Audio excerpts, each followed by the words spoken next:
Hello guys, welcome to Kolkata mini blog day 3 আর last day. তো সেদিন আমরা সকালে রেডি হয়ে মেট্রো করে চলে গিয়েছিলাম নন্দনে। নন্দনে আমরা একটা মুভি দেখেছিলাম। মুভিটা যাই হোক খুব একটা ভালো ছিল না, মোটামুটি ছিল, এবং একটা ফিশ ফ্রাই খেয়েছিলাম যেটাও মোটামুটি ছিল।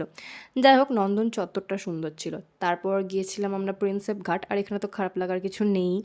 আর সেদিন হয়েছিল তারপরে আবার বৃষ্টি, তার জন্য চারিদিকটা আরও সুন্দর এবং সবুজ হয়ে গিয়েছিল। ওখানে গিয়ে সত্যিই খুব ভালো লাগছিলো হাঁটাহাঁটি করতে।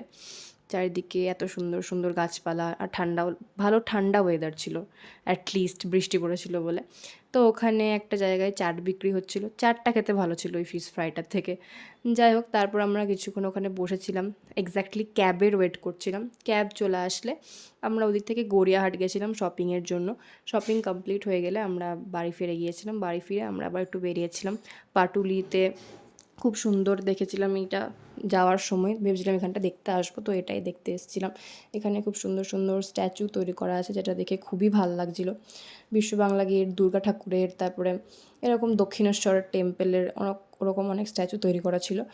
আর একটা লেক ছিল যেটার পাশে হাঁটছিলাম কিছুক্ষণ আমরা, যেটা খুব সুন্দর ছিল। তারপরে ওখানে ছিল হচ্ছে কি নচিকেতার ক্যাফে, সেখানে আমরা অরিও শেক খেয়েছিলাম, যেটা খুবই মিষ্টি ছিল। যাই হোক, এটাই ছিল লাস্ট পার্ট। ভালো লাগলে সাবস্ক্রাইব করে দিও, লাইক কমেন্ট শেয়ার করে দিও। Bye bye.